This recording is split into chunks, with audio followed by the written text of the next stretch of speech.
Bismillahirrahmanirrahim. Alhamdulillahi rabbil alamin. Wal aqibatu lil muttaqin. Wassalatu wassalamu ala ashrafil anbiya'i wal mursalin. Muhammadin wa ala alihi wa ashabihi ajma'in. Rabbi yassir wa la tu'assir wa tammim bil khair. Rabbi shrah li sadri wa yassir li amri wa hlul 'uqdatan min lisani yafqahu qawli. Райымдуу жана мээрүмдүү болгон Аллах Таалага хамд айткандан кийин Аллах Таала tutub atқан оразаларыбызды, кармаган оразаларыбызды кабыл кылган болсун иншалла. Бүгүн сиздер менен сүйлөшө турган баяныбыз сират жөнүндө. Пайгамбарыбыз саллаллаху алейхи ва салламдын эң жакын сахабаларынан бир сахаба икрам жөнүндө сүйлөшөбүз. Андан мурун Рамазан айында айтып кете турган бир сөз. Кече жакында 12 март күнү бардыгыбызга маалым. Ушул биздин жергебизде жер титирөө болуп, шундай кырсык болуп өтүп кетти. Анчалык чоң болбогон үчүн билгендер билди, билбегендер ошол боюнча эле калдык. Алла сактаган болсун бардыгыбызды. Бул жер титирөө деген нерсе табият жактан болушу дагы мүмкүн. Аны бардыгыбыз илмий изилдениш менен билебиз бул нерсени. Бирок ушул тарыхка бир карай турган болсок, Hazreti Umar radıyallahu anhu padişahlık, халифалык кылып жүргөн кезде Сафия энебиз айтат, Hazreti Умардын үйүндө элем, кызматчы элем ушул жерде дейт. Мадина Мунавварада бир күн жер титирады дейт. Мадина Мунаввара бардыгыбыз билебиз, жердеги эң аз жер титирей турган кырсык болушу эң аз болгон жерлерден бир жер ушул Мадина, бирөөсү Макка Мукаррама. Мадина Мунавварада жер титирегенден кийин шундай титиреп кетти дейт Сафия энебиз. Hazreti Umar radıyallahu anh'un үйүндөгү бардык нерселер дагы кыймылдап кетти дейт. Анан Hazreti Umar radıyallahu anhu ушул жерде отуруп кичине дуа кылгандай болуп, кийин мечитке элдерди жанына чыгып, элдерге карап, "Я айюханнас, эй адамдар, азыр жер титиреди, көрдүңүздөр." Жердин титиреши кайсы бир жерде, кайсы бир коомдо эгер күнөөлөр көбөйүп кеткен болсо, ошол жерлерде жер титирөө дагы көп болот. Сиздерди ичиңиздерде кимдир көбүрөөк күнөө кылтат, ошол күнөөнүн себебинен, кесепетинен бул жер титирөө болот. Андан сиздерге бир сөздү айтып коеюн дейт Hazreti Umar radıyallahu anhu. Дагы бир жолу Мадинада шундай бир жер титиреген болсо, билип коюңуздар, мен Мадинадан көчүп кетем дейт Hazreti Umar radıyallahu anhu. Бул жердин титирөөсү табият кырсыгы болсо дагы, бирок бандалардын күнөөлөрү себептен дагы ушул нерсе болуп калат.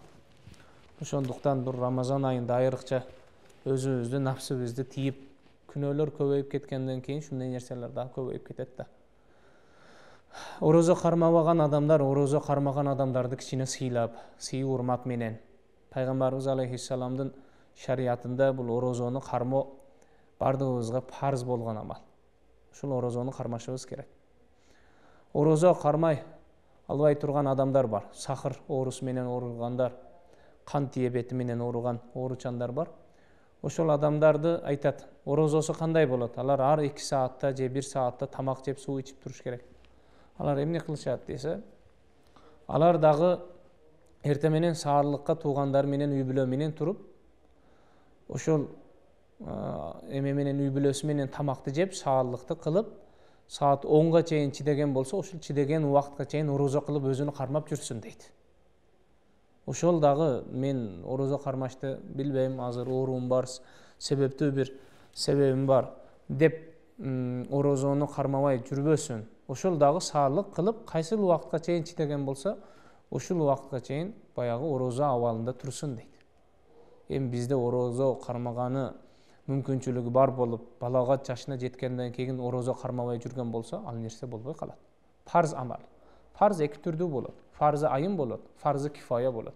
Фарзы айын деп ар бир мусулмандын милдетиндеги нерсени фарзы айын дейт. Ал фарзы айын бир адам аткарса, экинчи адамдын мойнунан сакыт болуп кетпейт. Ошол адамды өзү аткарыш керек. Фарзы кифая болсо, бир жерде бир жаназа болуп калган болсо, ошол жаназага бир жамааттан бир адам барып койгон болсо, калган элдердин мойнунан сакыт болуп, калгандардын мойнундагы күнөө жазылбайт эми мойнуга. Эгер эч ким барбаган болсо, бардык элге жазылып калат. Фарзы кифая деп шундай. Элди ичинден бирөөсү чыгып койгон болсо, ошол Adamdın sebebinden kalganlarının moyundan sakıt bolup kete berет. Эми farz ayın bolsa biröөнүн atından birөөсүгө ötpeyt. Ошолордон birөөсү farz ayın bul orozo. Har bir musulman erkekке, musulman ayalga dagы bul orozonu кармоо farz bolup эсептелет. Шылтоо табылбаш керек. Bizde mamleketimiz tinç, orozo karmasa hiç kim murunkuday mekteplerde orozo karmap kelgen bolsa orozongda aç dep oozundan su kuygan jeri jok. Ошондуктан har bir adam тынчтыкты Кудай Таала айткандай Аъузу биллахи минеш шайтанир ражим ла ин шакартум ла азиданнакум. Эгер шүгүр кылсаңыздар, шүгүр келтирсеңиздер, мен сиздерге кошуп берем дейт.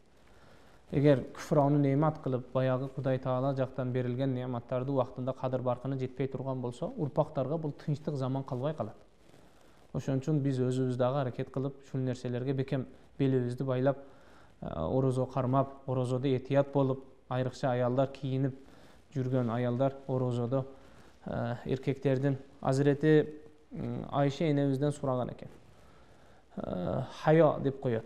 Uyalçan boluş. Uyattуу ayal kim деп эсептелет десе, өзүгө mahram эмес эркектердин, жат эркектердин кыялында жүрбөгөн ayal, ошол ayal uyattуу ayal деп айткан экен да, Азирети Айша энебиз. Ошондуктан кийинип жүргөн аялдар дагы орозодо кичине өзүгө карап, Кудай Тааладан коркуп, Аллах Таала эртең ар бир нерсени эсеп китебини сурайт. Күлгөн адамга кандай күлдү? Тишини агыны көрсөтүп күлдүбү, же үнүнү чыгарып күлдүбү? Ар бирини бөлөкчө кылып жазат эки желкедеги периштелер. Ошондуктан Рамазанда кичине эсебибиз барыда этегибизди жыйып, өзүбүздүн хаддыбызды билип чектен чыкпай турган болсок, иншалла мындай табий кырсыктардан иншалла алыс болобуз. Аллах Таала өзү сактаган болсун. Бүгүн сиздер менен сүйлөшө турган сөзүбүз, баяныбыз Пайгамбарыбыз саллаллаху алейхи ва салламга биринчилерден болуп ыйман келтирген. Пайгамбарыбыз саллаллаху алейхи ва салламдын жанында биринчилерден болуп чоң сахабалардан болгон. Пайгамбарыбыз саллаллаху алейхи ва саллам өтүп кеткенден кийин биринчи халифасы болуп эсептелген. Пайгамбарыбыз саллаллаху алейхи ва саллам менен Кур'ан-ы Керимде зикри келген. Таниятнайн, экиликтин экинчиси деп келген. Hazreti Umar radıyallahu anhudan murunqu sahaba ikram Пайгамбарыбыз саллаллаху алейхи ва салламдан кийин пайгамбарыбыз жанына экинчи болуп коюлган. Эртең кыямат күнү пайгамбарыбыздан кийин экинчи болуп тириле турган адам. Эртең кыямат күнүндө пайгамбарыбыз саллаллаху алейхи ва салламдан кийин экинчи болуп бейишке кире турган адам Hazreti Abu Bakr Siddiq radıyallahu anhu жөнүндө болот. Hazreti Abu Bakr Siddiq radıyallahu anhu Пайгамбарыбыз саллаллаху алейхи ва саллам тили менен айтканда, мен мага ислам дини келгенден кийин ислам динини бардыңыздарга айтып көрдүм. Бирок бардыңыздар экиленип, ушул ислам динине кирсемби, кирбесемби деп ойлонуп турдуңуздар. Бир гана Абу Бакр Сиддик радıyallahu anhu экиленбей, шундай эле динге кирди деген сөзү бар. Hazreti Abu Bakr Siddiq radıyallahu anh'un dinge kirişi dagı bir vahiy siyahtı bolgan. Kuday Taala jaktan bildirilgen, muruntan bildirilgen bir tuş siyahtı bolgan. Hazreti Abu Bakr Siddiq radıyallahu anhu Peygamberimiz aleyhisselamdan 2 yaş kiçinekey bolup 573 yılı tuğulgan eken. Peygamberimizden 2 yaş yaşı kiçine. Peygamberimiz menen Peygamberimiz sallallahu aleyhi ve sellemga peygamberlik kelişten murun 20 yıl koşa dost bolup жүрген adam. Sowdager bolup karvan menen töýler menen ar bir şaharga çıkıp sowdagerler menen kıdırıp jüret eken. Abu Bakr Siddiq radıyallahu anhu bir tuş göret. Oşul tüşünü tabiri kanday eken, tüştün manisi kanday eken dep bile albay jürüp bir jolu saparga çıkıp oşul Şam şaharına çıkıp ketip atkan üçürde bir jerde konolga bolat eken. Musafir adamlar, jolçular çüp kervansaray deyt bizde. Oşul konolgaga жайгашып, ошол жерде bir Buhayratur Rahib деген bir çoң алым киши болгон. Hazreti İsa aleyhisselam dininde bolup İncil kitabını jattagан kişi. Hazreti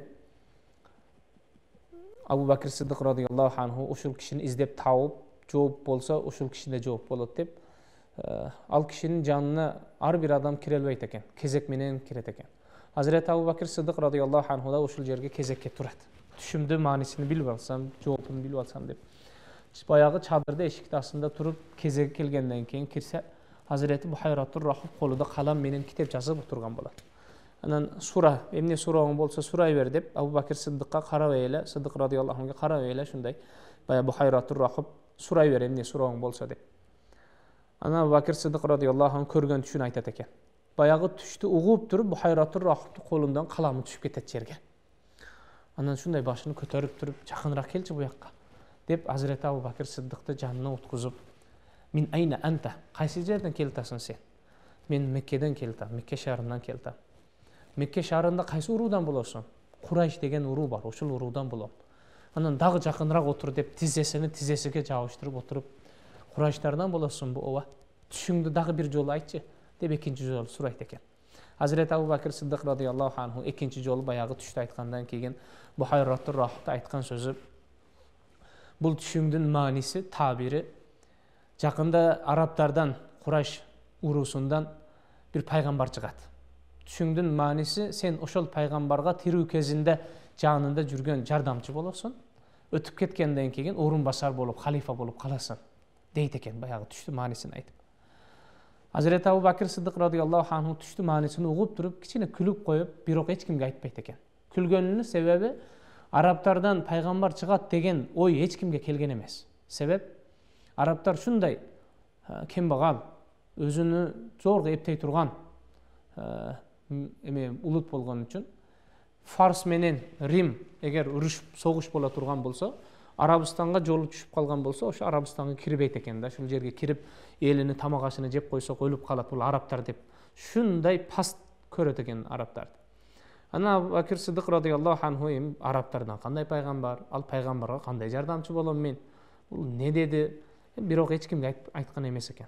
Anan oşul okuyadan keyin ança yıllar ötkenden keyin Peygamberimiz sallallahu aleyhi ve sellem 40 yaşka tolgandan keyin Hira ünküründe Cebrail aleyhisselam kelip siz peygamber boldunuz dep peygamberdi mildetini çüktögönden keyin Peygamberimiz aleyhisselam elge men peygamber boldum. Allah'ın peygamberimin elçisimin dep elge jetkiret. Oşonda Abu Bakr Siddiq radıyallahu anh'ın janına adamlar kelip elder kelip ey Abu Bakr Siddiq bul Muhammed aleyhisselam menen sen dost bolosun. Uşul kişige aytıp koyçu özünü peygambermin bul but sanamdarga sıyınbay Huday Taalaga ibadat kılgıla dep bir жаңы dinde alıp kelip atat. Koy dep aytıp koybaysızbı siz bir barıp köpçülükke jakpay turgan sözdөрдү aytıp atat. Siz barıp bir eskertip koysoňuz dosuňuz bolat. Abu Bakr Siddiq radıyallahu anhu Peygamberimiz aleyhisselam janına kelip düşenbi günü peygamberlik kelgen bolsa bul okuya ikinci günü boltat.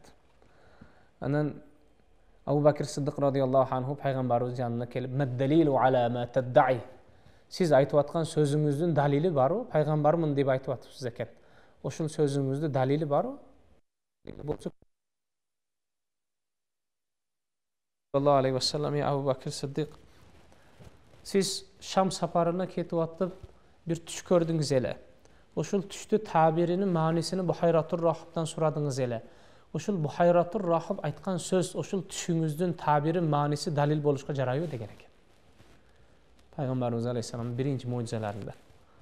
Abu Bakr Siddiq radıyallahu anhu pütünü jerge koyup Peygamberimizin iki közünün ortasından öp Eşhedü en la ilahe illallah ve eşhedü enneke Muhammeden abduhu ve rasuluh dep birinci jolu erkeklerden balagatga jetken erkeklerden iman keltirgen Abu Bakr Siddiq radıyallahu anhu bolar. Oşul түшүңүz sizge dalil bolou degen sözü Abu Bakr Siddiq radıyallahu anhu'nu ilatat eken. Peygamberimiz sallallahu aleyhi ve sellem'in janında jürüp hadislerde rivayet kılgan sahabalar köp. En köp hadis rivayet kılgan erkek sahabalardan Abu Hurayra radıyallahu anhu bolsa, mingdegen hadislerde ötte köp hadislerde rivayet kılgan. Abu Bakr Siddiq radıyallahu anhu Peygamberimizden ajragan emes. Qaysi jerge barsa kölökösü bolup koşa erçip jürgen. Hicrat kılıp Mekke'den Madinaga ketip atkan uçurda dagı şerik bolgan. Hiç jerde ajragan emes. Abu Hurayra radıyallahu anhu Abu Bakr Siddiq radıyallahu anhu'dan keyin iman keltirgen. Abu Bakr Siddiq'day janında köp jürgen emes. Birok en köp hadis rivayet kılgan sahaba Abu Hurayra radıyallahu anhu. Emi Abu Bakr Siddiq radıyallahu anhu kança ming hadis rivayet kılgan Abu Hurayra radıyallahu anhu'dan peygamberimiz janında köp jürgen bolsa, al kişinin tajribasi köp bolgan bolsa, kança mingdegen hadis rivayet kılgan dep surasa aytat. Abu Bakr Siddiq radıyallahu anhu ömrü boyu 148 hadis rivayet kılgan eken. Anan elder surap, ey Abu Bakr Siddiq siz bizden körö köp nerseni bilesiz. Peygamberimiz aleyhisselam menen ünkürde сауыр үңкүрүндө 3 күн калып кеткенсиз, ал жерде эмнелерди сүйлөшкөнсүз, ошолорду хадис сыяктуу айтып берсеңиз болбойбу? Эмнеге мынча аз хадис айткансыз сиз деп сурашса, Абу Бакр Сиддик радыйаллаху анху пайгамбарыбыз саллаллаху алейхи ва салламдан уккандай кылып айтып бербесем жалганчы болуп калам. Ошодон коркуп айта албайм дейт экен. Абу Бакр Сиддик радыйаллаху анху ушундай. Сиддик дегени чынчыл, өмүр бою калып сүйлөгөн эмес деген мааниде. Бул сиддик деген сөз пайгамбарыбыз алейхиссалам Мирач асманга чыгып, Кудай Таала 5 убакыт намазды парз кылып, пайгамбарыбыз bir күндө мен асманга чыгып келдим, бейишти көрдүм, дозокту көрдүм, шунча пайгамбарлар менен жолугуштум. Кудай Таала бизге 5 убакыт намазды парз кылды деп айтып, мушриктер пайгамбарыбыздын үстүнөн күлүп, калган элдер дагы ишенбей, Абу Бакр Сиддик радыйаллаху анхунун жанына келип, "Эй, досуңду карасаңчы. Алла Таала менен сүйлөштүм" дейт, асманга чыктым дейт. Бул Маккадан 2 айлык сапар болгон Куддус деген Масжидул Аксага бардым дейт. Bir күндө кандай үлгүрөт? Бул адам шундай калп сөздөрдү сүйлөп атат. Сен эмне дейсиң, бир пикир билдирбейсиңби деп сураганда, Абу Бакр Сиддик радыйаллаху анху "Ава кала залика Мухаммад алейхиссалам". Шул нерселерди бардыгыны пайгамбарыбыз Мухаммад алейхиссалам айтып атабы? Асманга чыктым, бейишти көрдүм, дозокту көрдүм деп айтып атабы? Ооба. Шундай деп атат. Эгер мындан дагы көп сөздү айткан болса, ана усаддикуху, мен ал кишини тастыктайм. Ал киши туура айтыптыр. Калп сүйлөбөйт. Абу Бакр Сиддик радыйаллаху анхуга айтсак, пайгамбарыбыз жанына келип кичине эскертүү берип койсо деп сөздү алып келишсе, эгер мындан дагы көп сөздү айтса, эмне десе мен ишене берем ушул нерсени. Мен тастык кылам ушул нерсени деген үчүн Абу Бакр Сиддик радыйаллаху анхуну Жабраил алейхиссалам келип, "Я Расулуллах, бүгүндөн баштап Абу Бакр эми Сиддик болду. Эми чагырып атканда Абу Бакр Сиддик деп чагырасыңар" деген экен. Абу Бакр Сиддик радыйаллаху анху шундай чынчыл калп сөз сүйлөгөн эмес. Пайгамбарыбыз саллаллаху алейхи ва салламны шундай сыйлап, сый урмат менен сыйлаган үчүн пайгамбарыбыз алейхиссалам бир шекекти берип, ошол кездеги падышалар bir кат жазылган болсо, же bir буйрук кылган болсо, печат кылып өздөрүнүн печатын жасатышып, шундай өкүм болгон экен. Пайгамбарыбыз алейхиссалам мусулмандарды падышасы болсо, мен чоңу болсом, биз дагы буйрук кылабыз, башка жерлерге элчилерди жөнөтөбүз.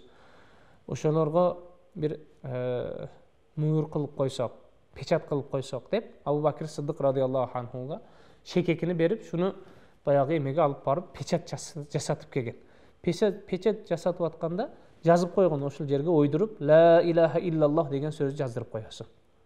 Абу Бакр Сиддик радыйаллаху анху баягы шекекти алып, шекекчинин жанына барып, шуга бир печат жасап бересиң. "Ла илаха иллаллахты кошуп, Muhammadur Rasulullah ажырап калбасын. Пайгамбарыбыз айтпады эле, бирок Мухаммад алейхиссалам Алла Тааладан ажырап калбасын. Пайгамбарыбыз дагы атын кошуп, ушул жерге Muhammadur Rasulullah деп жазып коесуң" деп даяндап таштап келет экен. Анан баягы бүткөндөн кийин пайгамбарыбыз жанына бир матону бир эменин ичине ороп туруп, пайгамбарыбыз жанына жөнөтөт экен. Пайгамбарыбыз баягы шекекти алып шундай колуна такса, баягы шекекте "Ла илаха иллаллах Мухаммадур Расулуллах", анан артында акырында Абу Бакр Сиддик деген жазуу бар экен. Пайгамбарыбыз кыжалат болуп, "Эй Абу Бакр Сиддик, ооба, мен сизге айтпадым беле, ла илаха иллаллахты өзүнө жаздырсаңыз болот эле. Эмнеге сиз коштуруп жаздырдыңыз?" Абу Бакр Сиддик радыйаллаху анху карап туруп, "Я Расулуллах, бул ла илаха иллаллахтан, Алла Тааладан сизди ажырап калбасын деп Мухаммадур Расулуллахты мен коштурдум эле. Бирок Абу Бакр Сиддик деген сөздү өзүмдүн атымды мен коштургонум жок." Жабраил алейхиссалам келип, "Я Расулуллах саллаллаху алейхи ва саллам, бул Абу Бакр Сиддикиңиз сизди атыңызды Алла Тааланын атынан ажырап калбасын деп кошуп койду эле. Алла Таала дагы айтып, "Эй Жабраил, барып Абу Бакр Сиддикти дагы кошуп коюң ошол жерге, тизмеге" деп аны шекекчи кылган жок, аны мен кошуп койдум деген экен. Пайгамбарыбыз алейхиссаламды сыйлаган үчүн Абу Бакр Сиддик радыйаллаху анхуну дагы Кудай Таала шундай сыйлап, "Хуббу Аби Бакр Сиддик ваджибун ала уммати" деген пайгамбарыбыз алейхиссалам. Абу Бакр Сиддикка мээримдүү болуп, Абу Бакр Сиддикти сүйүү бул менин үммөтүмгө важип болгон нерсе дейт. Абу Бакр Сиддик радыйаллаху анхуга махаббат коюш керек. Ал кишини сүйүү керек дейт пайгамбарыбыз алейхиссалам. Эртең кыямат күнү болуп, бир адам күн чыгыштан күн батышка чейин болгон адамдарды, бардык мусулман адамдарды соопуну топтап келип, бирок баягы соот дептеринин ичинде Abu Bakr Sıddıqqa muhabbat qilbaydi, muhabbati yo'q degan jeri bo'lsa, Alloh taolo beshikka kirgizmaydi degan so'zi bor. Abu Bakr Sıddıqqa muhabbat qilg'ila deydi ekan. Sebab Abu Bakr Sıddıq radhiyallohu anhu tug'ilgan kuni kechasi Alloh taolo jannati Adın degan bir beyish bor. O'shul beyishga qarab turib, Xudoy taolo va izzati va jalali, o'zimda aziz ekanimga qasam ichib aytamanki, ey jannati Adın, men seni qo'z qilib jaratdim. Boshqa beyishlarga qaraganda seni bir suluroq qilib jaratdim. Men o'zimga qasam ichib aytam, saga hech kimni kirgizmayman. Biroq kimni kirgizgan bo'lsam, bul kechada Abu Bakr Siddiq radhiyallohu anhu ga ishora qilib, bul kechada tug'ilgan odamga kim muhabbat qo'ygan bo'lsa, kim suygan bo'lsa shul odamni, o'shul odamlarni g'ana saga kirgizaman deb Xudoy taolo Adın beyishine shunday so'zda aytgan ekan. O'shuning uchun payg'ambarimiz alayhisalom Abu Bakr Siddiq radhiyallohu anhu ga muhabbat qiluv meni ummatimga vojib bo'lgan amal deb aytadi. Abu Bakr Siddiq radhiyallohu anhu o'zi jo'nako'y bir odam bo'lgan. Payg'ambarimiz alayhisalomning yonida yurib, ko'pchilik sahobalarni qulluqdan ozod qilib, islom dinine kirgizib, hur qilib Abu Bakr Siddiq radhiyallohu anhuni ko'p o'shul yerda sebepchi bo'lgan ishlari ko'p. Abu Bakr Siddiq radhiyallohu anhu Payg'ambarimiz alayhisalomning doim orqasida namoz o'qiydi ekan. Ortida ila birinchi safda turib namoz o'qiydi ekan. Payg'ambarimiz alayhisalom bir kun quloq qoqib namoz o'qidilar. Ortida turgan Abu Bakr Siddiq radhiyallohu anhu daratından kumondanib eshikka chiqib ketdi, darat olib kelgan. Shunday churqab chiqdi. Birinchi rakatda tavib alsam, Payg'ambarimiz alayhisalomning orqasida namoz o'qib hech kech qolgan emasman. Bugun darat sababli kech qolib Payg'ambarimizning orqasida bir rakatda jo'g'otib qo'ymayman. Tezroq darat olib kelayin deb Abu Bakr Siddiq radhiyallohu anhu eshikka chiqib darat olib kelgan, chiqib ketdi ekan. Anan kelsa Payg'ambarimiz alayhisalom rukuda turgan ekan. Ulguribman, bilamiz, bizda namozda tavush uchun imomga iqtido qilgan odam agar imom rukuda turgan kezde eğer ilişip kalgan bolsa o'shul adam o'shul rakatni tavadi. Abu Bakr Siddiq radhiyallohu anhu namozda o'qib o'tib Payg'ambarimiz alayhisalom ortga qarasa, ortida Abu Bakr Siddiq yo'q. Orqangi birinchi safda turadi ekan. Odat bo'yicha. Anan Payg'ambarimiz alayhisalom ayni Abu Bakr Siddiq. Abu Bakr Siddiq qayda qoldi? Chiqmadi u bugun namozga deb so'rab qoldi. Anan ortda turib bayog'i Abu Bakr Siddiq radhiyallohu anhu bir chekede ya Rasululloh men shul yerdaman. Orqangi safda turam. Payg'ambarimiz alayhisalom ey Abu Bakr Siddiq birinchi rakatda topdingizmi, ulgurdingizmi? O ya Rasululloh kelsam eshikka chiqib keldim ele daratim shektu bo'lib qoldi, shayton vasvasa qildi ele. Eshikka chiqib kelsam siz rukuda ekansiz, sizga ileshib birinchi rakatda topdim. Payg'ambarimiz alayhisalom ey Abu Bakr Siddiq deb kulib bardığını aytib bering. O'qiyani. Emne bo'lganini. Jo'nele chiqib kelib kelsam rukuda ekansiz, ileshdim debesen, emne bo'lganini da aytdim. Ya Rasululloh eshikka chiqsam darat alayın deb churqab chiqsam ele eshikda mechitda eshikning o'zida ele bir odam qo'lida cho'gim menen suv qarmab turadi. Bayog'i suv shunday muzdoq suv, jag'imdi suv, odamning denesiga tiysa bayog'i suv jag'imdi. Anan o'shul suvni quyda ele darat aldım. Anan bir odam chachiqni qarmab turadi. Bayog'i chachiqqa yuzimda artib ichkariga kirdim. Ichkariga kirsam siz rukuda turgan ekansiz. Namozga ileshdim. Ey Abu Bakr Siddiq eshikda suvni qarmab chachiq qarmagan odam kimdir ekan tanidingizmi? Yo'q, taniganim yo'q. Siz menga muhabbat qilib Payg'ambarimizning ortida hech namozdan kech qolgan emasman. Kech qolmayman inshaalloh bundan keyin dağı. Ulgurib qolsam ele deb muhabbat qilib menga shunday muhabbat qilganingiz uchun, meni suyganingiz uchun eshikka chiqqaningizda darat alıp kech qolib ketpesen, rakatni jo'g'otib qo'yvosun deb sizga suvni qarmab turgan adam Jabroil alayhissalom ele. Jabroil perishtani Xudoy taolo jo'natib sizga daratingizga suv jo'natdilar. Darat alib atib alganingizdan keyin chachiqni qarmab turgan adam Hazreti İsrafil alayhissalom, İsrafil perişteler. Ya Rasululloh, Abu Bakr Siddiq sizga shuncha muhabbat qilib namozga ulgurib qolayın, shul rakatni tavayin deb eshikda harakat qiladi.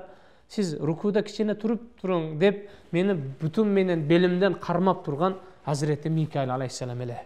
Siz sebepli shul namozga ulgurib qolsin, shul odamning yuragida qolib ketpesin, payg'ambarimizning ortidan namoz o'qib atganda bir yo'li kech qoldim ele degan so'z bo'lib qolmasin deb shunday narsa bo'lmasin deb payg'ambarimiz alayhissalom shul o'qiyani aytgan ekan. Shuning uchun Abu Bakr Siddiq radhiyallohu anhuning emesi o'ta jo'g'ori Пайгамбарыбыз алейхиссаламдын артынан төөнүн баласы ээрчип жүргөндөй эле артынан ээрчип жүргөн сахаба радыйаллаху анху Пайгамбарыбыз алейхиссаламдын жанында биринчи иман келтирген кезинде 50.000 дирхам акчасы болгон экен. Өтө көп акча.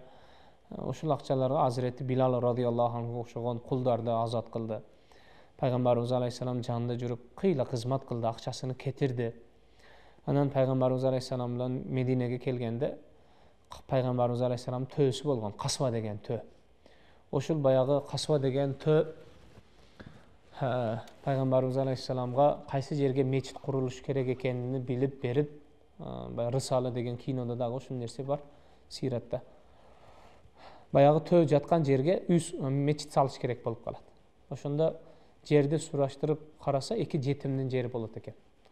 Анан Пайгамбарыбыз алейхиссаламга биз жөн эле белекке беребиз, ушул жетимдерди атынан ата энеси өтүп кеткен. Биз өзүбүз карап алабыз, кармагыбызга алабыз бул жетимдерди, ала бериңиз десе Пайгамбарыбыз алейхиссалам жок. Бизге андай эме керек эмес. Кичине болсо дагы акыны берип коюшубуз керек шуну деп Азирети Абу Бакир Сиддик радыйаллаху анху тапкан бардык акчасыны дин жолунда сарптап таштаган экен. Анан баягы жерде ушул 2 жетимди акысыны кичине болсо дагы ким акысыны берип коет? Баягы жерде акчага эле алайлыкчы. Элди нааразы кылбастан баягы жетимди кичине сүйүндүрүп коелук деп Пайгамбарыбыз алейхиссалам ким ошол акчаны берет десе, эми сахабалар Меккеден Мединеге хижрат кылып келген убакыттар бир кол көтөрүлөт экен. Ким сиз туруңчу ордуңуздан деп Пайгамбарыбыз алейхиссалам айтса, турган адам Азирети Абу Бакир Сиддик радыйаллаху анху. Анан Пайгамбарыбыз алейхиссалам: "Абу Бакир Сиддик, акчаңыз бар беле, калдыбы өзү сизде акчаңыз?" "Я Расулулла, 50 дирхам калды эле, ушул 50 дирхам турат. Ошону эгер сиз уруксат берсеңиз, ушул мечитти мен алып берсем, соопу мага жетип турса" деп эң акылдуу туджар да, тижаратчы, соодагер сахаба радыйаллаху анху 50.000ден 50 дирхам эң акыры калганын дагы ушул Масжидун Набавийга сарыптап, ушул Масжидун Набавийде азырга чейин канча адам намаз окуп аткан болсо, бардыгынын соопу Азирети Абу Бакир Сиддик радыйаллаху анхуга жетип турат. Анткени ошол киши ошол жерди алып берген. Пайгамбарыбыз алейхиссалам: "Мен далла ала хайрин фалаху мисли ажри фаили." Ким бир жакшы нерсеге себепчи болгон болсо, себепчи болгон адамга ошол эмне жакшы нерсеге себепчи болгон нерсеси сооптуу болгон болсо, ошонун соопу себепчи болгон адамга түздөн түз жетип турат деген хадистери бар. Ошон үчүн Абу Бакир Сиддик радыйаллаху анхунун баягы нерсеси жетип турат экен. Пайгамбарыбыз саллаллаху алейхи ва салламдын кезинде бир аял түш көрүп келет экен. Азирети Пайгамбарыбыз жанына келип: "Я Расулуллах саллаллаху алейхи ва саллам, мен түшүмдө бир курма дарактын көрдүм. Үйүбүздө бир курма даракты бар. Ошол даракт мөмө кылат. Ошол мөмө кылганда ошол курма дарактыны сатып, акчасыга бир кичине айла багабыз, үй бүлөбүздү багып, ушундай кылып күнүбүздү өткөрөбүз. Түшүмдө ошол үйдөгү курма даракты куруп жыгылып түшүптүр. Күйөөм сапарда эле. Бул түшүмдүн мааниси, табири кандай болот?" деп Пайгамбарыбыз алейхиссаламдан сураса, Жабраил алейхиссалам менен кеңешип туруп, бул түштү табири ушундай болот: "Эми капа болбойсуз. Күйөөңүз менен кыяматта көрүшөсүз эми. Ал курма дарактынан пайда алып, ошол курма даракты сизди үй бүлөңүздү терип аткан болсо, курма дарактын кетип калышы бул ошо күйөөңүз, үй бүлөнү багып аткан күйөөңүздү өлүмү дегени. Эми кыямат күнүгө чейин чыдап турасыз, ошол жакта дидар ошол жакка калды эми" деп баягы түштү табир кылып берет экен. Күйөөңүз өлөт дегени да түштүн мааниси.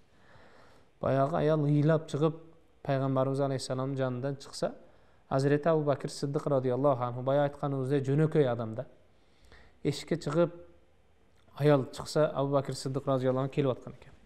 "Неге ыйлап атасың?" деп сураса, "Ушундай бир түш көрдүм эле, ушул түшүмө таасирленип кетип ыйлап атам.